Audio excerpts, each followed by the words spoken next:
Welcome back to Radically Rational Radio.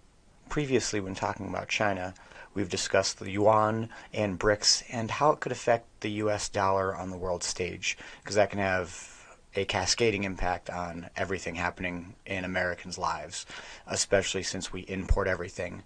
If our dollar becomes less valuable, everything will become more expensive for us because we really don't manufacture anything internally anymore. Knowing that we buy this much from Knowing that we import this much from China, and we also invest in Chinese companies, obviously they have great books and we can really see into those businesses so that way we know they're just not outright lying. We have American companies lying and they're showing their books. If we've got companies that are outright not showing their books and not willing to, it's not good. Today we're going to jump into a couple of stories, what Congress is doing to push forward, how the market is reacting, and some other political opinions along the way. Let's jump into it. We're also seeing some signs of increased pressure on foreign investors. Restrictions on the access to some corporate data. What do we know about this? Yeah, it's difficult getting accurate information out of China. If you're not in China, it's difficult already to be a China correspondent. It's difficult to be a China analyst, an asset manager, and the like. You really need to be in China to get the real pulse of what's happening there and get access to real-time data. Unless, of course, you subscribe to a number of different information services like Wind Information. But there are others like Chi Cha Cha and also Tianyan Cha. What we're hearing from sources is that these companies that provide information to a number of Chinese corporates, whether it's stock holdings, affiliates, possible, risk issues, a whole wealth of information on tens of millions, if not hundreds of millions, of different companies and executives and the like. They pay for this service if they are from outside of China, but we're hearing from sources that they've been sort of cut off from access since about last month.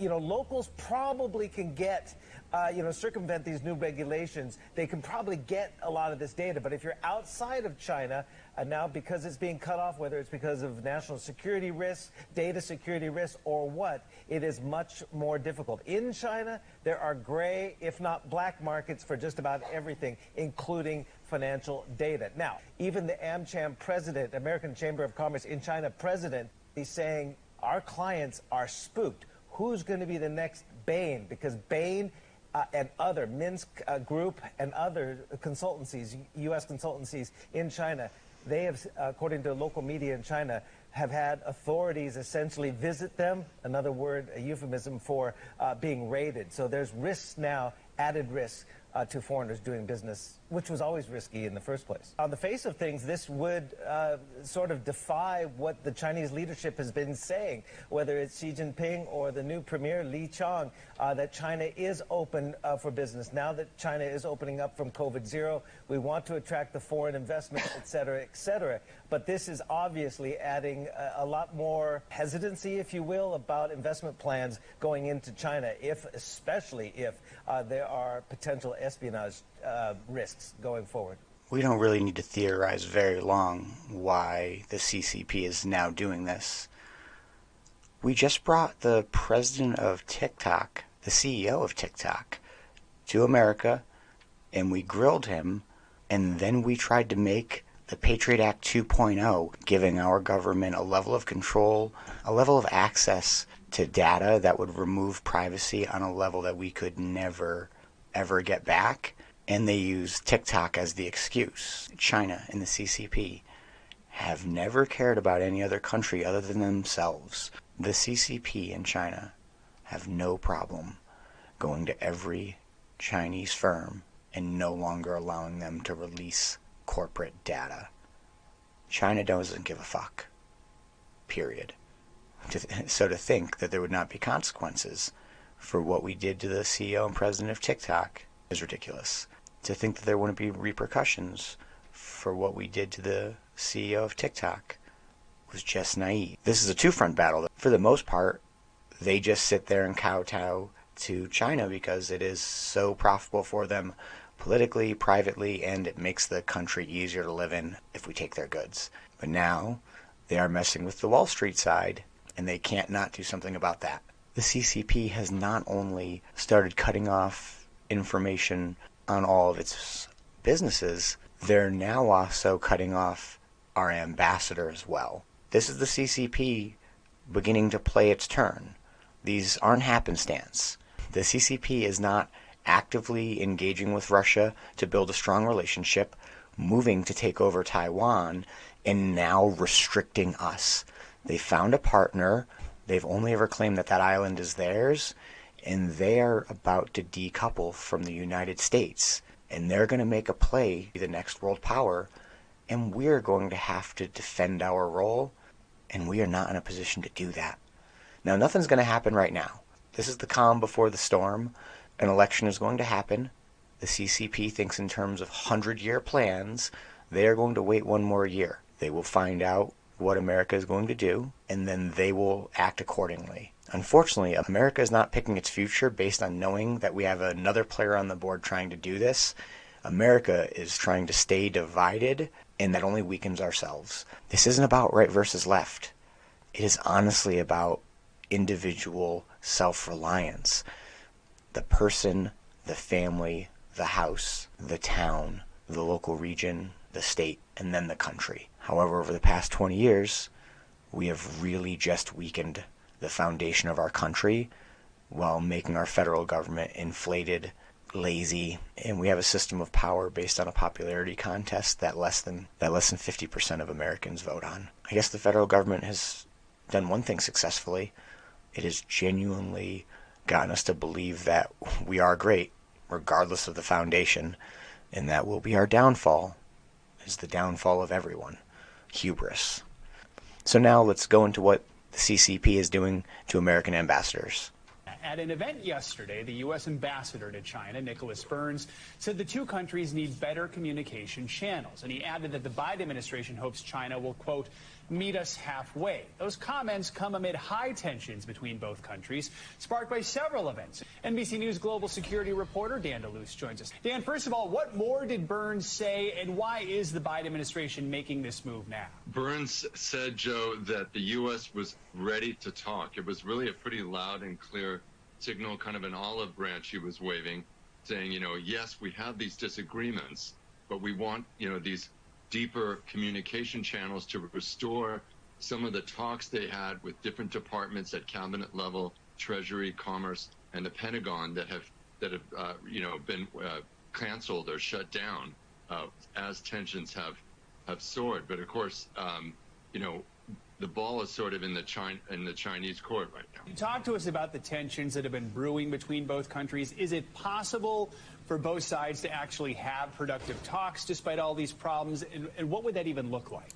That is the key question. We've seen the model in the past, both in the Cold War between the U.S. and the Soviet Union. And as much as there was tension there were these communication channels and hotlines that did help diffuse tension sometimes, bring down the temperature.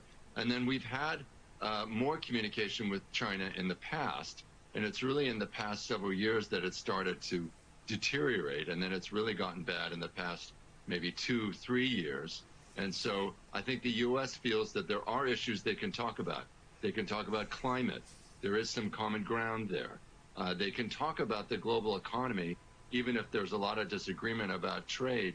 There's still a huge amount of business done between the two countries. And so there is a feeling in Washington that there still is ground to talk about. And even if you disagree, you can at least understand where the other side is coming from and avoid a major crisis. And Dan, if the U.S. and China cannot mend these relations, tell us what's at stake here. These are the world's two biggest economies, the two strongest militaries now, and the stakes couldn't be higher. And a lot of governments and a lot of countries, especially neighbors of China in Asia, are very anxious about this. They want to see more dialogue between these two governments, because if it goes off the rails, it jeopardizes the whole global economy. And then the worst case scenario, of course, is you have some misunderstanding, some incident, a collision at sea or in the air, and you have an unintended war or conflict that nobody wants. So very high stakes, and we'll see if there is some dialogue that emerges later this year. All right, Dan DeLuz, Dan, thank you so much. If I was watching two people having a conversation and I heard this being the description of it, it sounds a lot like America's like, please talk with us. Come on, please. We want to play. We do not have the upper hand here. It is very clear. The CCP does not give an F. They will take their ball and go home, and now we're going back and asking for them to talk with us, which means we need them to talk with us, and they don't need to talk to us. It's easy to call someone a separatist when they really just want to be internally strong. They want to be self-sufficient. Because in conversations like this, if someone doesn't want to talk to you, you're not in a position where you have to say, but we really want to talk, and here's how we want to talk, and please talk with us. What could we win from that? We would just give them more. That's a losing battle, and it's only because we're weak that that can happen. And all the nations around there, we don't know if they're worried or not. I don't think we can trust American news to say what that is. But what I think we do want to say is, when they say we've got a large military, that is a large omission of truth. We do spend more than they do, so we have a larger military. Right now, we don't have the ammunitions to ship to Ukraine that we're subsidizing with taxpayer dollars or Fed-printed money. If China wanted to get aggressive, maybe we would have a month before we'd have ammunition issues.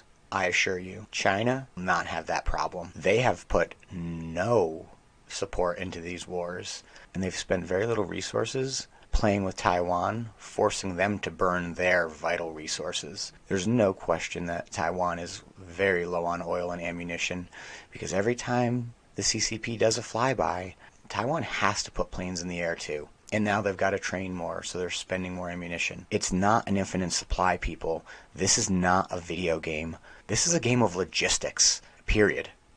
China is set up in a way where they could easily assume control of Taiwan, like they have stated they've owned throughout all of history. So good luck rewriting that book. And when ironically, China shows that we are the paper tiger, enough countries will switch to the yuan that all of these bonds are going to be sold, and the US dollar is going to drop.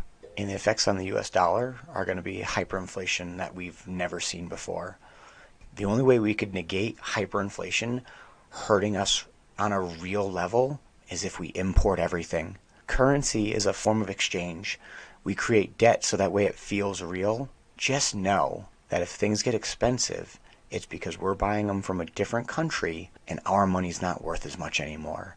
If those were made in this country, they could be sold here. The price could vary. In an economic collapse, if we can get the bulk of our resources without importing, we can remedy the problem within ourselves.